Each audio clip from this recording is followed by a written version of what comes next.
नमस्कार मित्रों, पराशर ज्योतिष संस्थान के इस यूट्यूब चैनल पर आपका स्वागत है। मैं हूं एक बार फिर बबन कुमार सिंह। मित्रों, आज जो है हम आपको शुक्र के गोचर की चर्चा करने जा रहे हैं। शुक्र जो है आपको पता है मेष राशि में आ रहे हैं। ये अभी तक मीन राशि में गोचर कर रहे थे। आपको पता है मीन में अभी 3 ग्रह गोचर कर रहे हैं सूर्य, बुध और शुक्र। शुक्र सबसे पहले निकल रहे हैं और आपको पता है मीन से निकल कर जो भी गोचर होता है मेष में आने का, ये गंडांत का क्षेत्र है और ये गंडांत का क्षेत्र है और ये तीनों ग्रहों को यहाँ से निकलना है। सबसे पहले शुक्र यहाँ से निकलेंगे। तो गंडांत सबसे बड़ी चीज कहता है कि एक सबसे बड़ा एक गंडांत का अर्थ ये है कि ये अग्नि और जलीय राशि की इंडिकेट करता है, जल से अग्नि की ओर आने की ओर इंडिकेट करता है। तो एक झटके का अनुभव होता है और चूंकि मीन राशि जो है अंतिम राशि है और मेष जो है कालपुरुष कुंडली की पहली राशि है, तो अंतिम राशि से पहली राशि में आना है, एक नए अध्याय का एक अंत को दिखाता है मीन और एक नए अध्याय की शुरुआत को बताता है मेष। तो ये दो महत्वपूर्ण चीजें हैं जो इस समय घटित हो सकती है। जिनकी कुंडलियों में ऐसी स्थितियां होंगी उन कुंडलियों में होगी महत्वपूर्ण चीज। शुक्र जो है मेष में आ रहे हैं, 10 तारीख को आ रहे हैं, बहुत सुबह सुबह आ रहे हैं। भोपाल के समय के अनुसार 5:57 पर आ रहे हैं। पंचांगों में 6 बजकर कुछ दिया गया है, 6:30 के आसपास, 6:15 6:30 दिया गया है और ये 4 मई तक रहेंगे यहाँ। लगभग आप मानकर चलिए कि 25-26 दिन का जो गोचर होता है, नॉर्मल स्पीड आप कह सकते हैं कि पकड़ रहे हैं ये। और ये जब आ रहे हैं तो ये जिस समय आ रहे हैं इस समय मीन लग्न की कुंडली बन रही है और मीन लग्न की कुंडली में सूर्य, चंद्र और बुध वहां बैठे हुए हैं और शुक्र वहां से निकल रहे हैं। तो शुक्र आ जाएंगे 1 नंबर में। तो और इसमें जो आ रहे हैं मेष में, इस समय मेष के एक साइड में सूर्य हो जाएंगे और दूसरे साइड में राहु और मंगल जैसे ग्रह हो जाएंगे। तो ये कहीं ना कहीं मेष जो राशि है ये अभी इनके प्रवेश के समय, शुक्र के प्रवेश के समय पाप का त्रियोग बना रहा है इसमें पहली चीज। और हमने इस समय जो कुंडली बनी है इसमें देखा कि सबसे ज्यादा सर्वाष्टक वर्ग के जो अंक हैं वो शनि जहां बैठा है वहां है, मकर में बैठा है, जो कि इस कुंडली के हिसाब से 11वां भाव होता है, लाभ भाव को बताता है। लेकिन शनि बैठे हैं, 40 अंक वहां है। और दूसरा जो है वो छठे भाव जो है 5 नंबर साइन में है, जिसमें 35 है। तो इसका अपना सिग्निफिकेशन है जिसके बारे में हम आपको बताएंगे। तो सर्वाधिक शनि के भाव में, मकर भाव में क्या कहते हैं अंक होना, और दूसरा कि हमने बताया कि क्या कहते हैं ये जब निकल रहे हैं तो पाप का त्रियोग में मेष रहेगा उस समय जब प्रवेश कर रहे हैं उस समय। हालांकि सूर्य निकल जाएंगे, 13 को सूर्य भी निकल जा रहे हैं, लेकिन सूर्य पीछे ही रहेंगे। तो एक पाप का त्रियोग की स्थिति अब बनी रहेगी कहीं ना कहीं शुक्र के साथ। दूसरी चीज हम बताना चाहते हैं कि शनि जो है 10 से अभी तक इनकी, जब ये मीन में गोचर कर रहे थे तो इनकी दृष्टि थी, तीसरी दृष्टि थी। अब जो होगा केंद्र प्रभाव होगा शुक्र पर, या जो भी मेष राशि से जो भी ग्रह गुजरेंगे उन पर उसका केंद्र प्रभाव होगा। इसका अपना इम्पैक्ट होता है। सारे शास्त्रकारों ने ज्योतिष में बताया है कि शुभ ग्रह के केंद्र में जब भी पाप ग्रह हो तो कहीं ना कहीं ये दिक्कत बताता है। तो ये भी एक कहीं ना कहीं एक तीसरी ये दिक्कत दिख रही है। चौथी चीज, ऑलरेडी शुक्र अभी सूर्य से आगे निकल गए हैं, मीन में 27-28 के आसपास में निकल गए, लेकिन वो अस्त है और लगभग इस पूरे महीने अस्त रहेंगे। तो ये अस्त है। तो इस तरह से आप देखें तो 3-4 तरह से आपको ये दिख रही है। और सबसे महत्वपूर्ण चीज है कि ये जो राशि है मेष राशि अग्नि तत्व की राशि है और मंगल की राशि। हालांकि इससे तटस्थ संबंध होता है शुक्र का, लेकिन ये जलीय राशि के लिए एकदम उपयुक्त नहीं है। और सारे शास्त्रों में, ज्योतिष के शास्त्रों में बताया गया है कि मेष में जो कि पाप ग्रह है और मंगल के घर में शुक्र का आना बहुत बेहतर, कहीं से मैंने खराब बताया गया है कहना चाहिए। तो इसलिए हर तरह से देखने से एक चीज क्लियर हो रहा है कि कहीं ना कहीं शुक्र जो संबंधों का महत्वपूर्ण कारक है, फाइनेंस का कारक है, लेकिन सबसे पहले संबंधों का कारक है। हमारी कुंडली में, पुरुष की कुंडली में स्त्री को बताता है, या इन जनरल वो समान रूप से वो संबंधों को बताता है, दो व्यक्ति के बीच में, स्त्री पुरुष, पुरुष पुरुष, स्त्री स्त्री, सबके संबंधों को बताता है। तो इस संबंधों में कहीं ना कहीं कुछ दिक्कत रहेगी, क्योंकि इसका जो सबसे ज्यादा नेगेटिव इम्पैक्ट होगा वो कहीं ना कहीं आपको बता रहा है जीव संबंधी होगा। और हमने बताया कि सर्वाष्टक वर्ग का दूसरा महत्वपूर्ण जो सबसे ज्यादा बिंदु है, मकर के बाद 5 नंबर साइन है, तो मकर से 5 साइन छठा भाव पड़ता है, ये षष्टक भी हो रहा है। और दूसरी चीज ये है कि ये क्या कहते हैं, छठा भाव है। छठा भाव कहीं ना कहीं स्वास्थ्य को बताता है, सर्विस ओरिएंटेशन को बताता है। तो दो चीजें महत्वपूर्ण है, ये कहीं ना कहीं हमारे स्वास्थ्य को प्रभावित करने जा रहा है। जिन कुंडलियों में स्वास्थ्य भाव पीड़ित होंगे उन कुंडलियों में, और इस समय कुछ दशा भुक्ति होगी, ऐसी कुंडलियों में कहीं ना कहीं स्वास्थ्य के मामले में वो पीड़ा देंगे कहीं ना कहीं। दूसरी चीज हम कहना चाहते हैं कि ये जो शुक्र है, छठे भाव जो है सर्विस ओरिएंटेशन को बताता है, छठा भाव हमारे डे टू डे वर्किंग को भी बताता है। तो हमको अपने कार्यस्थलों पर बहुत ज्यादा सर्विस ओरिएंटेशन से काम करना है। यदि हम बहुत कैलकुलेटिव होकर काम करेंगे तो कहीं ना कहीं हमारे साथ दिक्कत होगी। वैसे हम प्राय कहते हैं, अभी जो पिछले 2-3 सालों से स्थितियां हैं वो क्लियर कट बता रही है, सर्विस ओरिएंटेशन से काम करने वाले लोगों के लिए समय अच्छा है। और जो लोग सर्विस ओरिएंटेशन से, सेवा भाव से काम नहीं करते हैं, कैलकुलेशन से हर चीज को काम करते हैं, उन लोगों के लिए कहीं ना कहीं ये दिक्कत देगा। तो आप इस प्रभाव से अप्रैल में कहीं ना कहीं देखेंगे कि ये महत्वपूर्ण चीज होने जा रहा है। संबंधों में उतार चढ़ाव होगा, स्वास्थ्य संबंधी दिक्कत देख रहे हैं। लेकिन चूंकि यहाँ 2 और ग्रह आ जाएंगे, 13 को सूर्य आ रहे हैं, उसके बाद क्या कहते हैं बुध आ जाएंगे 16 तारीख को। तो मेष जो है पहली राशि है, और पहले राशि एक्शन को बताती है एक तरह से। हालांकि ये रजस स्वभाव का स्वभाव होता है, आपको पता है मेष से लेकर कर्क तक की जो राशियां हैं रजस स्वभाव को बताती है। इसके नक्षत्र भी रजस स्वभाव के, 1 से 9 तक के नक्षत्र जो हैं वो सब रजस स्वभाव को बताते हैं। तो यहाँ एक्शन की बात होती है, रजस मतलब एक्शन को बताता है, तो यहाँ एक्शन बढ़ेगा। तो आप देखेंगे शुक्र के प्रभाव से मेष राशि में रचनात्मक क्रिएटिविटी बढ़ेगी, कहीं ना कहीं क्रिएटिविटी लोगों की बढ़ेगी और एक्शन बढ़ेगा। कहीं ना कहीं कामकाज में, ये कामकाज के लिए शुक्र का मेष में आना बेहतर आप ये देख सकते हैं। तो कामकाज का दिख रहा है, और उधर सूर्य बुध कॉम्बिनेशन भी रहेगा, सूर्य शुक्र भी रहेगा, सूर्य बुध भी रहेगा। तो ये सारा चीज आप तीनों प्रभाव देखेंगे। सूर्य जो है शुक्र जो है सूर्य को क्रॉस कर चुके हैं, ये बुध को 25 अप्रैल को क्रॉस करेंगे। ग्रह युद्ध कह सकते हैं, लेकिन वो मित्रवत होते हैं तो ग्रह युद्ध का कोई बहुत असर नहीं होता है। लेकिन हाँ, जिन कुंडलियों में बुध और शुक्र जो है ये होंगे मेलेफिक फंक्शनल बेनिफिक होंगे, माने कार्यकारी रूप से अशुभ ग्रह का काम कर रहे होंगे, त्रिक भाव के स्वामी होंगे, उन कुंडलियों में कहीं ना कहीं इसका इम्पैक्ट आप देखेंगे, थोड़ा सा नकारात्मक देखेंगे। मित्रों, इसके बाद ये जो इनका जो गोचर होगा, नक्षत्र का गोचर होगा, अश्विनी में आएंगे ही, क्योंकि यहाँ से शुरुआत होती है अश्विनी की, 1 से 13 अंश तक होते हैं, 1, 13, 20 अंश तक। तो 10 तारीख को शुरुआत हो रही है, सुबह में शुरुआत हो रही है। भरणी में ये 21 अप्रैल को जाएंगे, और कृतिका में 1 मई को जाएंगे। कृतिका में चूंकि एक ही चरण होता है, भरणी के चारों चरण होते हैं, अश्विनी के चारों चरण होते हैं, और कृतिका के एक चरण होता है, तो इसलिए कृतिका में 3 दिन आप देखेंगे इनका गोचर। मित्रों, हम आगे आपको कुछ कहकर राशिफल पर आने से पहले हम फिर रिपीट कर रहे हैं। हमने पिछले कुछ शुक्र के गोचरों में बताया था, हमने फिर बृहद पराशर कह रहे हैं, बृहद संहिता का वो किया है, और उसके आधार पर कुछ चीजें और रिपीट करना चाहते हैं, क्योंकि मेष में आ गए हैं और यहाँ 3 नक्षत्रों से गोचर होगा।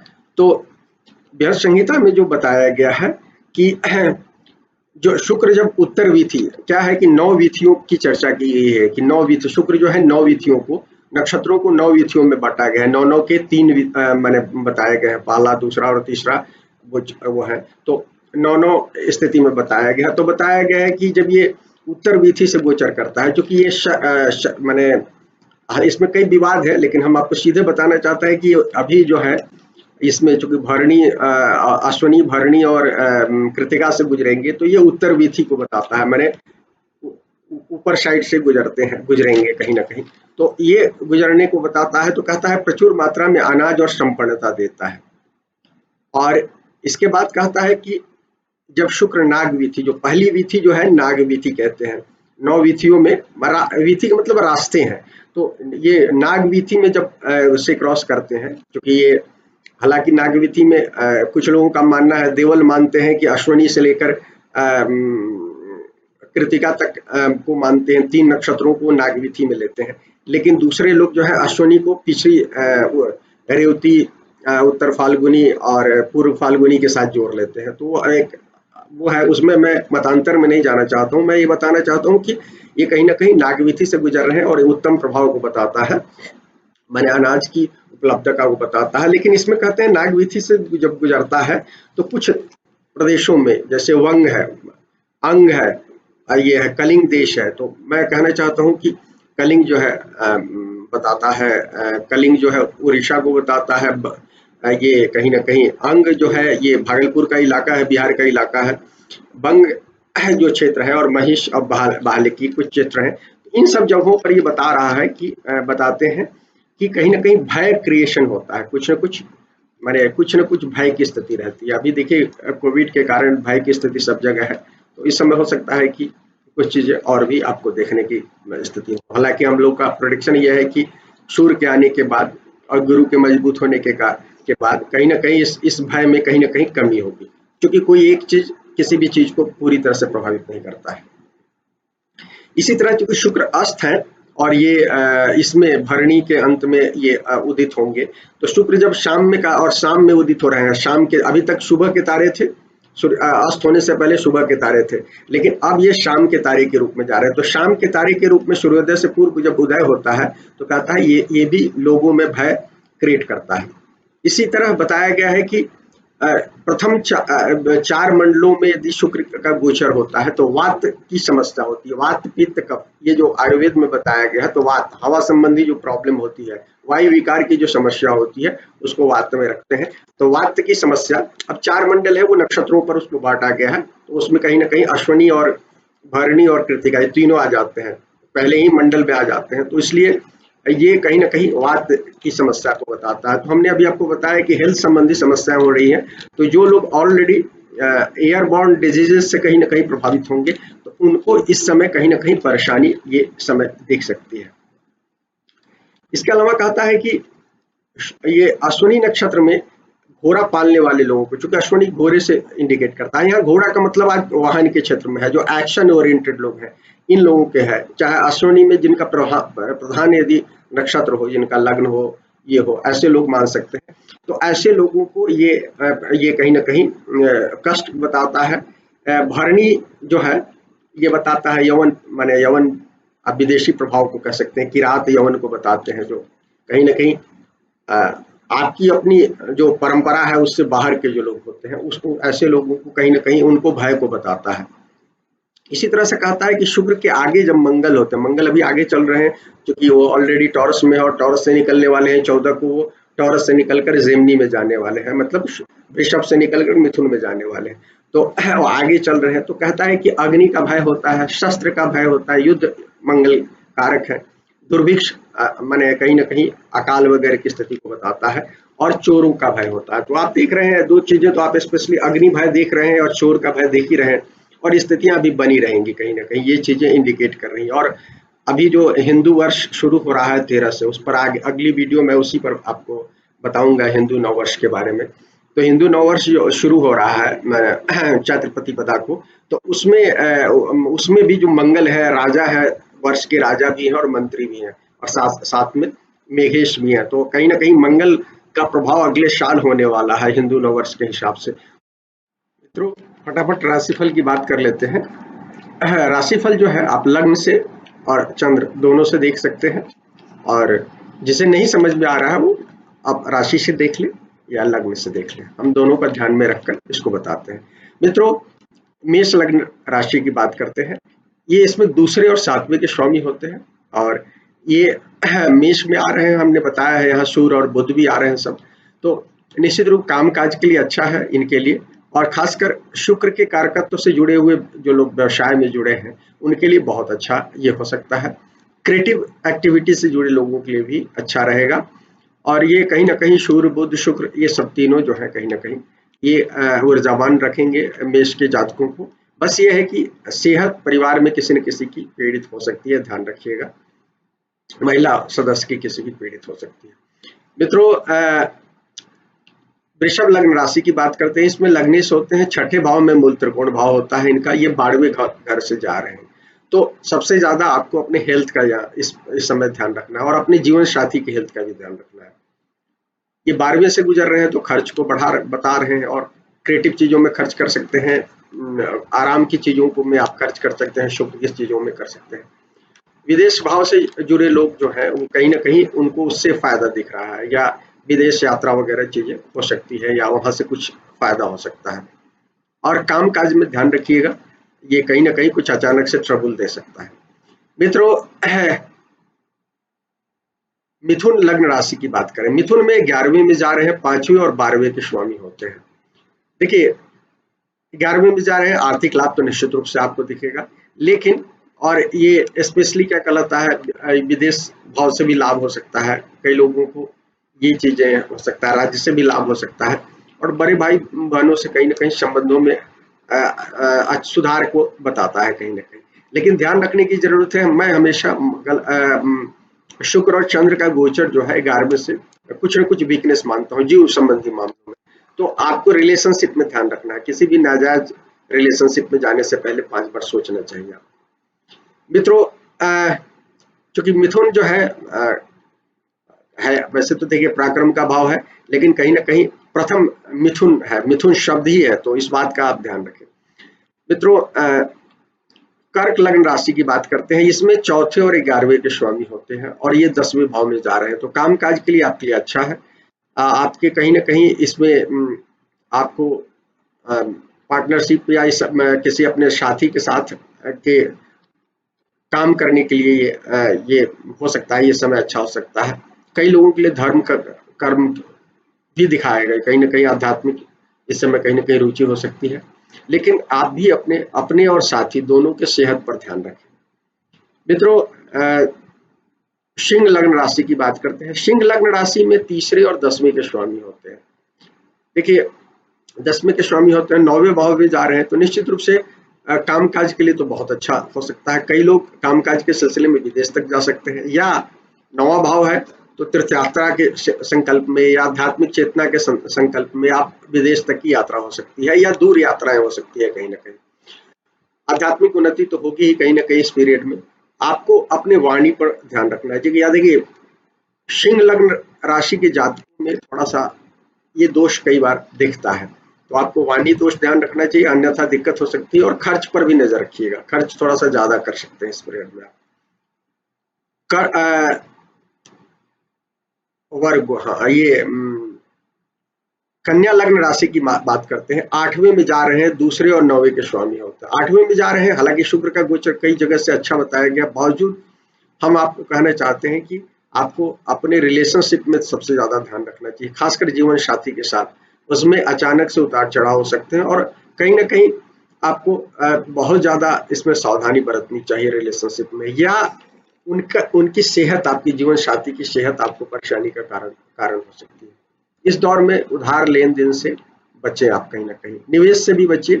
और अभी समय अच्छा नहीं है, कोविड पीरियड चल रहा है, तो कुछ खराब खबरें भी आप सुनने को आपको मिल सकती है।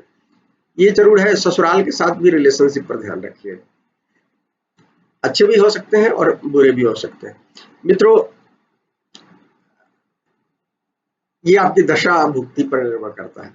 मित्रों, तुला लग्न राशि की बात करते हैं। इसमें तुला लग्न राशि में पहले मूल त्रिकोण पहला होता है, 8वें के भी स्वामी होते हैं, लेकिन 7वें भाव में जा रहा है, तो निश्चित रूप से रिलेशनशिप पर नजर रखने की जरूरत होती है। और रिलेशनशिप जो होगा कहीं ना कहीं माधुर तो रहेगा कहीं ना कहीं, लेकिन वो बहुत ज्यादा पैशनेट रिलेशनशिप होगा। तो ये इसकी जो मेष में आ रहे हैं, और हमने आपको बताया है जीव संबंधी मामलों में कहीं ना कहीं दिक्कत को बता रहे हैं, जो स्थितियां बनी हुई है, तो उसके कारण तो आपको ये ध्यान रखना है। और दूसरा ध्यान रखना है, जीवन साथी के स्वास्थ्य का ध्यान रखना है। और लेकिन आपके व्यक्तिगत जीवन के लिए अच्छा है ये, क्योंकि 7वां भाव व्यापार का भाव होता है, तो ये कहीं बिजनेस का भाव होता है, तो कहीं ना कहीं इस मामले में आपको हेल्प कर रहा है। लेकिन व्यवसाय में ध्यान रखिएगा, जल्दी में कोई निर्णय नहीं लीजिएगा। मंगल जो है अभी घर बदल रहे हैं, मिथुन में मंगल का गोचर बहुत अच्छा नहीं कहा गया है, लेकिन टॉरस से निकल रहे हैं, टॉरस में राहु बैठे हुए हैं, तो राहु के साथ थे इसलिए वो ज्यादा कठिन था, उसके हिसाब से बेहतर है, लेकिन उसके बावजूद ये बहुत अच्छा गोचर नहीं होगा, तो इसलिए निर्णय जल्दी में लीजिएगा तो दिक्कत हो सकती है। और इस समय आपको लेकिन उसके बावजूद कामकाज में, आप नौकरी में हैं उसके लिए भी अच्छा है। हाँ, ससुराल वगैरह में आपके रिलेशनशिप में कुछ गड़बड़ी, मैंने उनके सेहत में, ससुराल में किसी की सेहत प्रभावित हो सकती है, इस बात का ध्यान रखिएगा, क्योंकि 8वें के स्वामी है ना, तो इसके कारण कहा।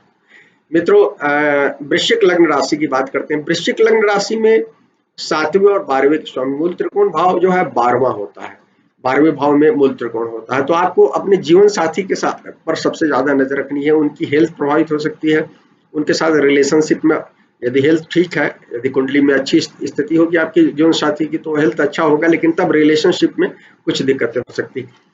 इस समय आपको सेवा भाव से काम करना चाहिए। वृश्चिक के जातकों के लिए ट्रांजिट जो है, शुक्र का ट्रांजिट हेल्थ अब उससे अच्छा नहीं है, क्योंकि कारण कि 6ठे भाव में जा रहा है। तो प्राइमरी हमने आपको वाइफ के साथ रिलेशनशिप पर और उनके हेल्थ की बात की, और सेकेंडरी आपको अपने हेल्थ पर भी थोड़ा सा ध्यान रखना चाहिए, कहीं ना कहीं वो क्योंकि 6ठे से गुजर रहे हैं। आपको इस पीरियड में अपनी सेहत पर नजर रखने के साथ, इससे बचने के लिए, शुक्र के जो प्रभाव से बचने के लिए, महिलाओं के साथ अच्छे रिलेशन रखने चाहिए, और बड़ी महिलाओं से कहीं ना कहीं आशीर्वाद लेना चाहिए, ये चीज आपको फल सकता है। खर्चे पर, क्योंकि 12वें भाव से संबंध बन रहा है, खर्चे पर भी ध्यान दीजिए।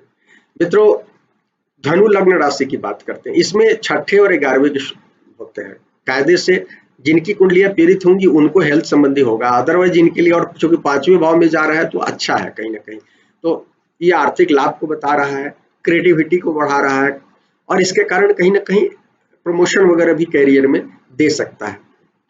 5वां भाव रोमांस का भाव होता है, तो रोमांटिक मामले में भी कहीं ना कहीं कुछ फायदे की, यदि आप शादीशुदा है तो अपने जीवन साथी के साथ रिलेशनशिप अच्छा होगा, कुछ लोगों को नया रिलेशनशिप का भी मौका मिलेगा।